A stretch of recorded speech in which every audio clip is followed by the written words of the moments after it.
감사합니다. 하나님 아버지와 그리스도 예수 우리 주께로부터 은혜와 긍휼과 평강이 넘치기를 간절히 축원합니다. 디모데후서 3장 1절에서 5절 말씀은 말세에 고통하는 증상 19가지가 나오고 있고 세 부류로 나누어서 생각을 해보았습니다. 첫 번째로는 자기 자신과의 관계 속에서 8개, 타인과의 관계 속에서 7개, 그리고 마지막 하나님과의 관계 속에서 4개, 그렇게 살펴보고 있는 중인데요. 오늘은 이제 마지막 하나님과의 관계 속에서 마지막 2가지를 살펴보도록 하겠습니다. 지난 주일에는 하나님과의 관계 속에서 2절 끝부분에 보시면 거룩하지 아니하며 이 말씀을 보았었습니다. 이 거룩이라는 것은 하나님과의 언약적인 관계에서 있을 때 표현을 하는 겁니다.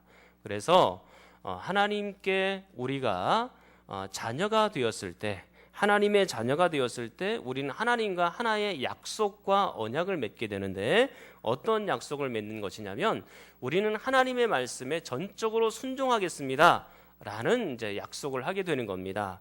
그런데 거룩하지 않다라는 의미는 그 하나님의 말씀에 불순종하겠다는 의미인 것입니다.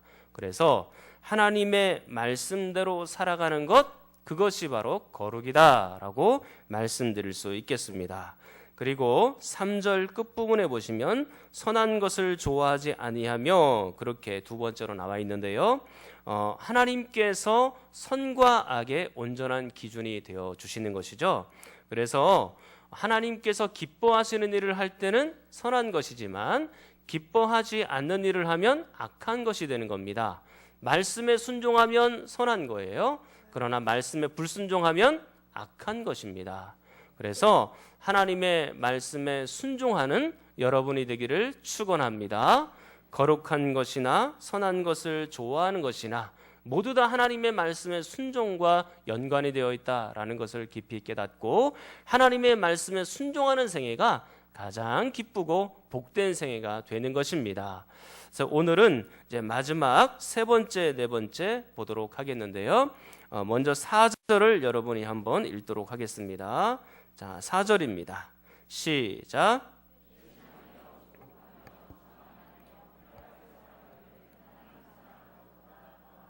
네, 그렇습니다.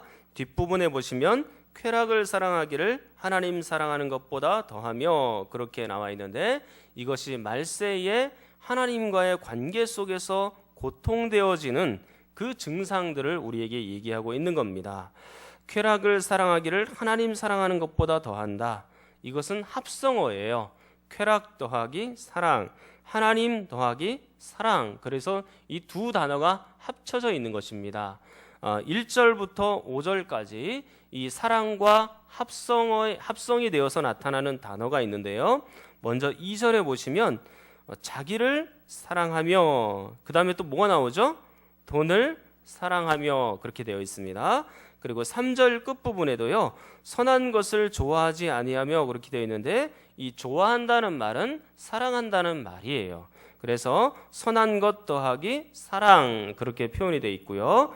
그 다음에 4절 끝부분에 보면 쾌락 더하기 사랑, 하나님 더하기 사랑, 각각 이렇게 5번이 합성으로 사랑과 합쳐서서 등장하고 있는 것입니다. 특별히 이 4절을 보시면 지금 쾌락을 사랑한다는 것과 하나님을 사랑한다는 것이 이제 날카롭게 서로 대조가 되고 있는 중이죠. 확실히 대한민국 현재 땅은요, 이 쾌락을 사랑하는 영혼들이 수도 없이 많습니다.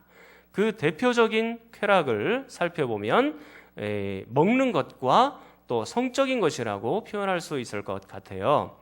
여러분, 맛집 좋아하십니까? 저도 맛집 좋아합니다. 그런데 이 언제부터인지 모르겠는데 이 대한민국에 이 맛집 열풍이 불었어요.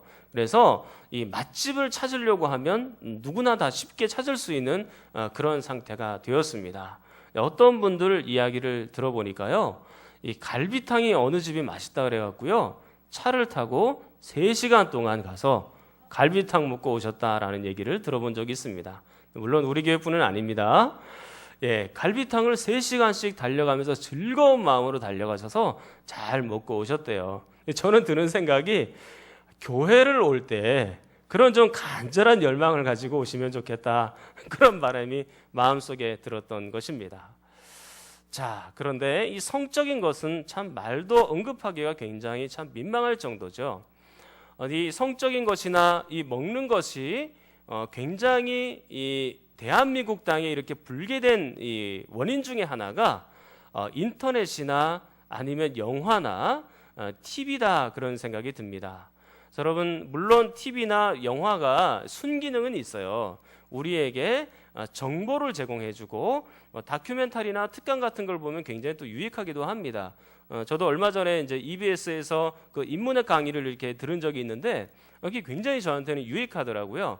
당시에 로마 상황들을 우리에게 잘 알려주고 그 로마에 관한 얘기들을 저희가 듣고 나니까 그게 다 성경의 배경이 되는 지식이거든요. 그래서 그게 정말 저한테는 많이 유익이 되었습니다. 근데 이런 순기능이 있는가 하면 역기능도 또한 존재하는 거예요. 그래서 이 요즘에는 이 성적인 것이 굉장히 너무나 문란하지 않습니까? 10대나 아니면 또 유치원 아이들이 좋아하는 가수들이 있잖아요. 그 아이돌 가수들이 그 노래하는 그것을 보면 이 가사들이 어때요? 가사들이 그렇게 별로 썩 좋은 것 같지가 않아요. 내용 자체가. 그리고 입는 그 옷을 보면 다 헐벗고 나옵니다. 옷을 막 좀 해서 좀 입혀주고 싶은 그런 심정이 막 들 정도예요. 이 춤을 보십시오. 그 춤도 다 성행위를 묘사하는 춤들이 얼마나 많은지 몰라요. 근데 우리의 유치원 아이들이 또 10대 아이들이 그걸 다 보고 자라나는 겁니다. 이 가슴이 아픈 거죠. 예, 특별히 대한민국 아주머니들은 드라마들을 굉장히 좋아하지 않습니까? 그것도 막장 드라마를 좋아하시잖아요. 그래서 뭐 불륜, 그다음에 치정, 뭐 그다음에 또 이게 복수, 뭐 출생의 비밀 이런 몇 가지 코드를 가지고 드라마를 쭉 만들어 나가는데 이게 내용이 다 거기서 거기에요. 저는 뭐 TV를 이렇게 썩 즐겨보는 편은 아니지만 어쨌든 그 아주머니들이 그것을 보면서 많은 것을 받아들이고 배우는 중입니다. 우리나라 드라마의 문제점 중에 하나가 불륜이 너무 많다는 거예요. 좋은 가족 드라마를 만들 수도 있는데 꼭 불륜 드라마를 그렇게 만들어서 이 굉장히 한국 땅에 그런 것들이 열풍이 심한 겁니다. 드라마니까 그렇지 이렇게 생각하기 쉽지만 그게 1시간, 2시간 매일 그리고 1년, 2년 반복이 되고 10년 동안 그것을 가슴속에 다 체득하고 살면 이게 우리의 마음의 가치관으로 받아들여져서 그게 너무나 당연한 것으로 일상으로 그렇게 생각하는 경우들이 많거든요. 그래서 앞으로 이 대한민국은요 이런 쾌락의 열풍에서 빠져나오기가 좀채로 어려울 거예요. 물론 우리가 금욕주의로 살자라는 건 아닙니다. 우리에게는요 일용할 양식도 필요해. 먹는 것도 잘 먹어야 돼요. 그리고 우리가 성적인 것도 부부 안에서는 굉장히 중요한 겁니다. 그래서 이 바깥으로 만약에 부부 바깥으로 이 성이 탈출하거나 바깥에서 일어나는 것들은 다 불륜이에요. 그렇게 해서는 안 되는 겁니다. 처녀 결혼을 했든지 안 했든지 부부 바깥에서 일어나는 것은 안 되는 것입니다. 이 뭐든지 과한 게 문제거든요. 성경이요 이런 쾌락에 대해서 왜 문제인지를 우리에게 잘 지적하면서 보여줍니다. 성경을 한번 보겠습니다. 누가복음 8장입니다. 누가복음 8장 신약성경 103쪽입니다. 누가복음 8장 11절을 한번 보십시오. 누가복음 8장 11절 누가복음 8장에서는 씨 뿌리는 비유가 나옵니다. 근데 11절 말씀에 보니까 이 비유는 이러하니라 말씀을 하고 이 씨가 무엇이라고 얘기를 합니까? 하나님의 말씀이라고 이야기를 합니다. 근데 이 하나님의 말씀이 12절에 보니까 길가와 같은 마음에 13절에 바위와 같은 마음에 14절에 가시떨기와 같은 마음에 15절에 좋은 땅과 같은 마음에 각각 하나님의 말씀이 들려지고 뿌려진 거예요. 근데 우리가 오늘 집중해야 될 단어는요 14절입니다. 자, 14절을 여러분이 한번 읽겠습니다. 시작.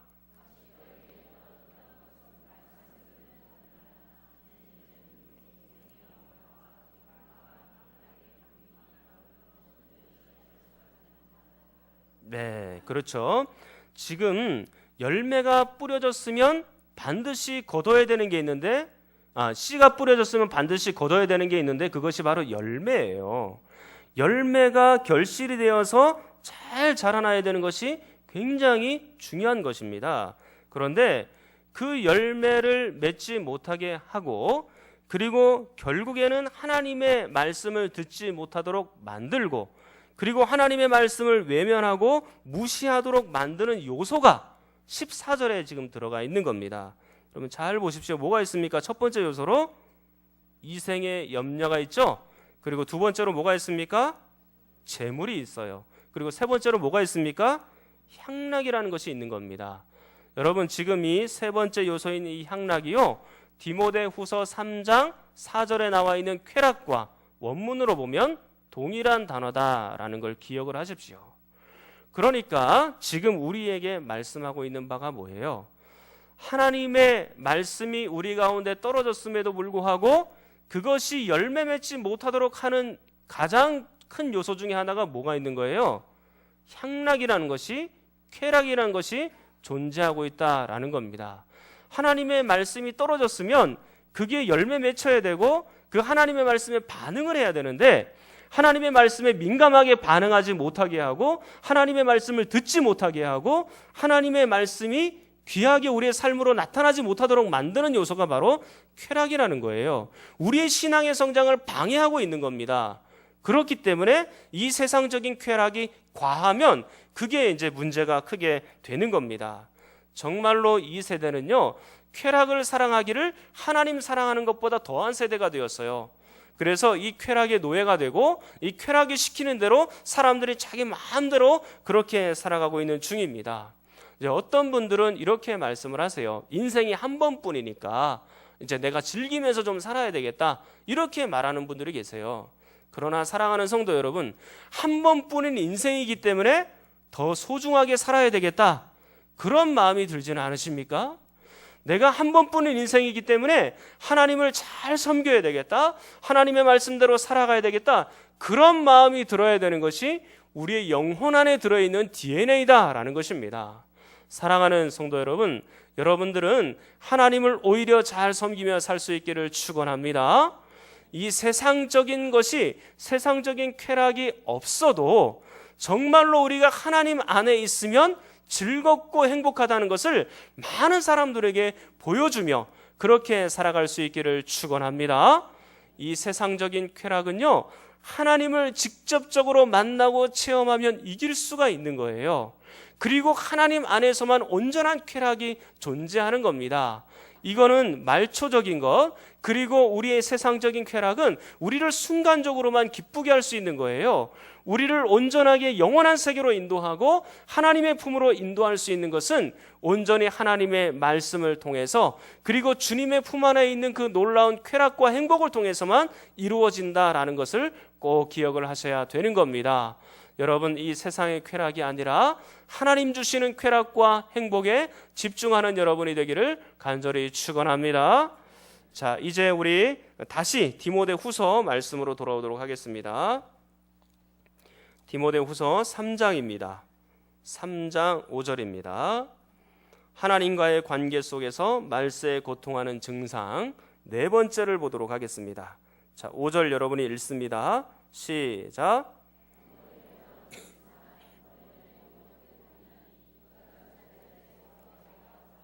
네, 그렇습니다. 이 경건이라는 단어를 이게 한마디로 정의하기는 굉장히 어려운 단어예요. 그런데 한번 정의를 내려보도록 시도를 하겠습니다. 이 경건이라는 것이 어떤 뜻이냐면 마음으로부터 하나님을 경외하여서 그에 합당한 거룩한 삶을 살아가는 것, 그것을 경건이라고 말씀드릴 수 있겠습니다. 다시 한번요. 마음으로부터 하나님을 경외하여서, 하나님을 경외하니까 우리의 삶을 어떻게 살아가는 거예요? 거룩한 삶으로 바꾸어서 그렇게 살아가는 것이 무엇입니까? 경건이라고 말할 수 있는 겁니다. 그러니까 마음에서부터 출발해서 우리의 삶으로 이제 마무리가 되는 것이죠. 근데 이 세상 사람들은요, 이 경건에 대해서 거부 반응을 가지고 있어요. 이 경건이 무거운 것으로 생각하고 힘든 것으로 제약으로 자꾸 생각을 합니다. 그래서 자유가 없다는 거죠. 나를 제재한다는 거죠. 경건하게 사는 것 그렇게 좋지 않다고 생각을 합니다. 그러나 여러분, 경건을 거부하고 내 마음대로 사는 것은 행복하고 자유가 있고 기쁨이 있는 것 같습니까? 그게 그렇지가 않아요. 기준점 없이, 가이드라인 없이 내 마음대로 살면 자유가 있고 행복할 것 같은데 썩 그렇지가 않습니다. 가정에서 보면 이제 어릴 때는 아이들이 부모님 말씀에 잘 비교적 순종하잖아요. 10대가 되면 이제 독립심도 생기고 반항하는 마음도 생기기 때문에 부모님이 훈계하는 소리를 뭐 잘 듣고 싶어 하지 않습니다. 밥 제대로 잘 먹어라, 신앙생활 잘해라, 아침에 좀 일찍 일어나서 학교 가라, 옷도 좀 단정하게 잘 입어라, 공부 열심히 해라, 뭐 이런 얘기들을 부모님들이 많이 하시잖아요. 부모님 입장에서는 이게 훈계인데 자녀들 입장에서는 이게 잔소리처럼 들리는 겁니다. 그래서 엄마가 맨날 저런 소리 하니까 나 빨리 그냥 어른 되고 싶다, 이런 생각이 많이 들잖아요. 근데 막상 어른이 되어 보십시오. 어른이 되어 보니까 그리 행복하십니까? 어른이 되어서 부모의 품을 떠나서 보니까 오히려 책임이 더 많아진 거예요. 내가 책임을 지면서 살아야 될 게 너무나 많은 거예요. 그게 결코 행복하지 않다는 것을 느끼기에는 금방 시간이 많이 걸리지 않습니다. 부모님의 잔소리를 들으면서 살 때가 행복한 때였구나 라고 생각이 들 때가 굉장히 많아요. 우리도 마찬가지입니다. 우리가 부모님의 품을 떠나서 하나님의 품을 떠나서 하나님의 경건의 말씀을 떠나서 내 마음대로 살면 뭔가 이렇게 기쁨이 있고 행복이 찾아지는 것처럼 보여지만 실제로는 그렇지 않다라는 것입니다. 오히려 하나님의 품 안에서 하나님의 이 말씀대로 경건하게 살아갈 때가 제일 행복한 때인 걸 믿으시기를 축원합니다. 그때가 제일 좋은 거예요. 하나님의 품을 벗어나서 보십시오. 그것은요, 자기가 자기 인생을 책임지면서 살아가야 되는 거예요. 결국에는 멸망길로 가야 되는 겁니다. 얼마나 비참한 길이에요. 그러나 하나님 품에 있으면 우리가 조금 실수하더라도 하나님께서 용서하시면서 바른 길로 우리들을 하나님이 인도해 가시는 겁니다. 하나님의 품 안에 있을 때가 제일 행복한 삶인 걸 우리가 분명히 믿고 깨닫고 그렇게 살아가야 되는 것이죠. 이제 다시 본문으로 돌아오도록 하겠습니다. 오늘 5절 말씀에 보시면 경건의 모양과 경건의 능력이 이제 비교가 되면서 나타나고 있는데요. 이 경건의 모양이라는 것은요, 그런 척 하는 거예요. 겉모습만 있는 겁니다. 자, 그런데 경건의 능력이라는 것은 뭐냐면 이 본문의 이런 어떤 그 체계나 아니면 이 문맥을 보건대 이 경건의 능력이라는 것은 마음으로부터 하나님을 경외하고 삶으로서 거룩함을 나타내는 것이 바로 능력이라고 얘기할 수 있는 겁니다. 그러니까 모양은 있고 경건의 능력은 없으면 안 되는 것이죠. 근데 많은 사람들이 이 모양은 그럴듯해요. 경건한 것처럼 보이면서 그렇게 살아가요. 그런데 마음에서부터 그 경건이 잘 유지가 되고 있느냐라는 것은 또 다른 문제인 것입니다. 그 중에 대표적인 사람들이 누구냐면 바리새인들이 있어요. 바리새인들은 율법주의자고 하나님의 말씀을 철저하게 지키면서 살아가는 그런 사람입니다. 11조 해라 그러면 11조를 철저하게 합니다. 그리고 이 안식일을 철저하게 잘 지킵니다. 그리고 일주일에 2번씩 금식하면서 그렇게 살아갑니다. 이 모세 오경이라는 것, 이 율법을 철저하게 지키면서 바리새인들이 그렇게 살아가는 거죠.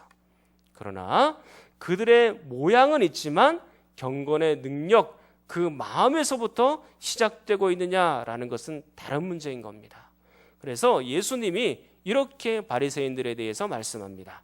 성경 한번 보겠습니다. 마태복음 23장입니다.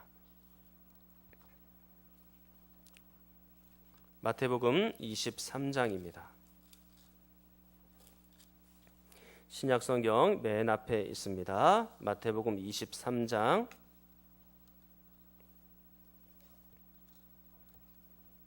마태복음 23장 1절 2절 보시면 예수님께서 무리와 제자들을 불러서 말씀하시는데 2절에 보면 누가 나옵니까?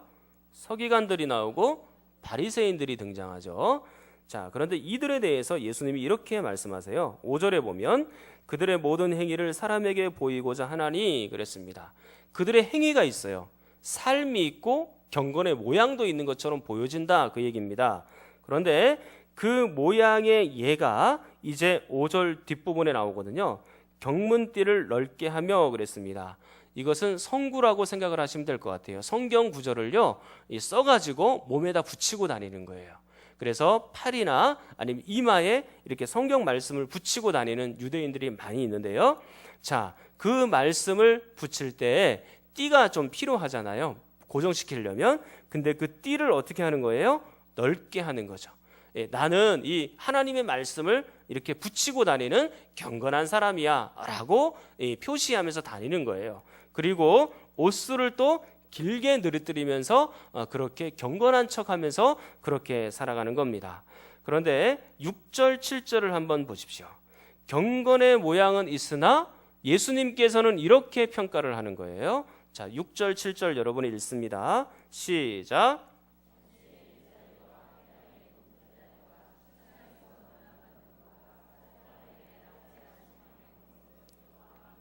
네, 그렇습니다. 지금 뭐라고 말씀하나요? 거칠애로 경건한 모양을 하고 다니는 이유가 있다. 그 이유가 뭐예요? 사람들에게 존경받으려고, 높임 받으려고 그렇게 하는 거예요. 여기에 지금 하나님을 경외하는 마음이 있습니까? 마음 자체가 없는 거예요. 하나님께 영광 돌리고 하나님을 경외하는 마음으로 경건한 모양을 갖춘 것이 아닙니다. 사람들에게 잘 보이려고 11조하고 주일 예배 나오고 금식을 일주일에 2번씩 하는 거예요. 그러니까 지금 이분들은 어떤 상태에 있는 겁니까? 경건의 모양은 있으되 경건의 능력은 없는 상태예요. 삶은 있지만 마음은 없는 거예요. 그러니까 경건의 능력을 부인하는 사람들이 되는 겁니다. 계속해서 마가복음 7장을 한번 보겠습니다. 마태복음 바로 뒤에 있는 성경입니다. 마가복음 7장. 마가복음 7장입니다.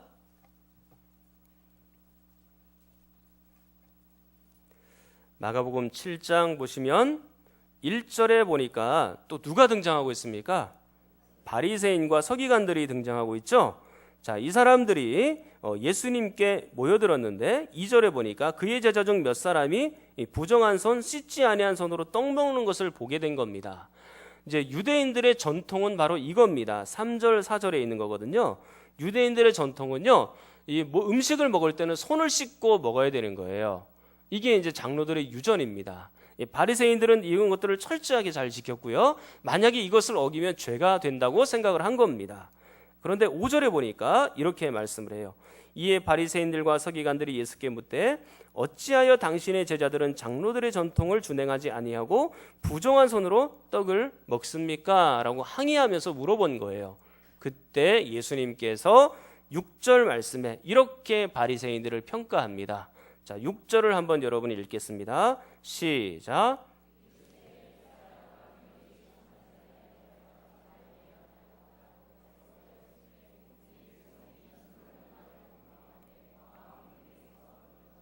예, 그렇죠. 입술로는 하나님을 경외하고 그들의 삶의 열매도 있는 것처럼 보여요. 행위도 있고 입술도 있고 경건의 모양도 있는 것처럼 보입니다. 그런데 딱 거기까지예요. 뭐가 없는 겁니까 지금? 마음이 먼 겁니다. 하나님을 경외하는 마음으로 이렇게 하는 게 아니에요 지금. 그렇기 때문에 그들이 경건의 모양은 있으되 능력은 상실되어서 그렇게 살아가고 있다라는 점입니다. 그런데 더 심각한 것이 있어요. 경건의 능력은커녕 경건의 모양조차도 없는 경우가 성도들 가운데 너무나 많다라는 것입니다. 마음은 물론이거니와 우리의 삶이나 행위가 뒷받침되지 않는 경우가 얼마나 많은지 몰라요. 여러분, 마태복음 5장 20절 말씀에는 이렇게 말씀을 하세요. 너희가 바리새인들이나 서기관들의 의처럼 그렇게 되지 않으면 결단코 어떻게 됩니까? 천국에 들어가지 못한다라고 말하고 있는 거예요. 이게 얼마나 중요한 것이냐면 지금 바리새인들은 사람들에게 잘 보이기 위해서 말씀대로 살려고 노력을 하는 거잖아요. 근데 예수 믿는 우리들은 어때요? 마음으로부터 변화된 사람들이잖아요. 겉으로 외식하면서 그렇게 사는 사람들이 아니고 마음으로부터 변화된 사람들이라는 거예요. 그렇다면 겉으로 다른 사람들에게 잘 보이기 위해서 말씀을 지키는 사람들보다 마음으로부터 변화된 너희들이 훨씬 더 아름답게 삶을 가꾸어 가야 되는 게 정상 아니냐라고 말씀하고 있는 겁니다. 마음으로부터 변화된 사람은 바리새인들이나 서기관들보다 훨씬 더 나은 삶을 살아야 되는 거죠. 행위도 있어야 되고 모양도 있어야 되는 겁니다. 사랑하는 성도 여러분, 우리에게 어떤 때는 경건의 능력만 중요하다고 생각하기 쉽지만 그게 아니고요, 모양도 필요하고 능력도 필요한 거예요. 마음으로부터 시작돼서 우리의 삶으로 결실과 열매가 맺혀져야 되는 것입니다. 사랑하는 성도 여러분들은 마음으로부터 시작한 그런 경건의 능력과 그리고 우리 몸으로부터 나타나는 경건의 모양, 이 두 가지를 동시에 다 지니는 성도들이 되기를 간절히 축원합니다. 마음으로 하나님을 경외해서 우리의 삶으로 하나님 앞에 영광 돌려드리는 그런 생애가 이어지기를 간절히 축원합니다. 이제 이렇게 해서 말세에 고통받는 증상 19가지를 다 이제 살펴보게 된 겁니다. 자, 그리고 다시 이제 본문으로 돌아옵니다. 자, 디모데후서 3장 5절 뒷부분을 보십시오. 3장 5절 뒷부분에 보니까 이렇게 나와요. 이 같은 자들에게서 내가 돌아서라 그랬습니다. 이것은 5절에만 해당되는 말씀이 아니겠죠. 1절부터 5절 사이에 있는 모든 말씀을 다 아우르고 있는 겁니다. 돌아서라는 거예요. 특별히 1절에 보니까 너는 이것을 알라 그랬어요. 말세에 고통하는 때가 이른다라는 것을 알아야 되고요, 이 19가지 증상이 있다는 것을 알아야 되는 겁니다. 알고 당하는 것과 모르고 당하는 것은 굉장히 큰 차이가 있어요. 이것을 알고 나서 그 다음엔 어떻게 해야 되는 거예요? 돌아서라, 그렇게 말씀하고 있는 겁니다. 알고 나서 돌아서야 되는 겁니다. 이 돌아선다는 단어는요, 피한다는 단어예요. 그리고 시선을 회피한다는 그런 단어입니다. 그래서 여러분들은요, 이 땅 위에 있는 것, 그리고 이 땅의 가르침, 이 19가지 증세에 눈을 고정하지 마시고 여러분들의 시선을 하나님께로 옮기시는 역사가 있기를 축원합니다. 이 땅에 있는 것들은 언젠가는 다 무너질 것들이에요. 그러나 여러분들의 신앙과 믿음의 눈을 들어서 하나님 앞에 고정시키면 그 하나님은 여러분들을 영원한 세계로 안내할 줄 믿습니다. 그래서 여러분들은 이 땅에 있는 가르침이 아니라 하늘의 가르침을 받고 살아가는 소중한 하나님의 선한 백성이 되기를 간절히 축원합니다. 이제 우리 통성으로 함께 기도하겠습니다. 하나님 아버지, 세상은 지금 쾌락을 추구하고 우리는 하나님을 추구합니다. 이 땅은 경건을 포기하도록 우리를 유혹하지만 우리는 경건의 능력을 추구합니다. 하나님 도와주시옵소서. 세상의 도전이 너무나도 거세어서 우리 스스로 이 모든 것에서부터 지켜내기가 너무나 어렵습니다. 하나님의 능력으로 성령의 인도로 세상과 이 땅의 가르침을 포기하고 오직 하늘의 가르침을 쫓게 하여 주시옵소서. 우리 주여 한번 부르짖고 기도합니다. 주여, 저는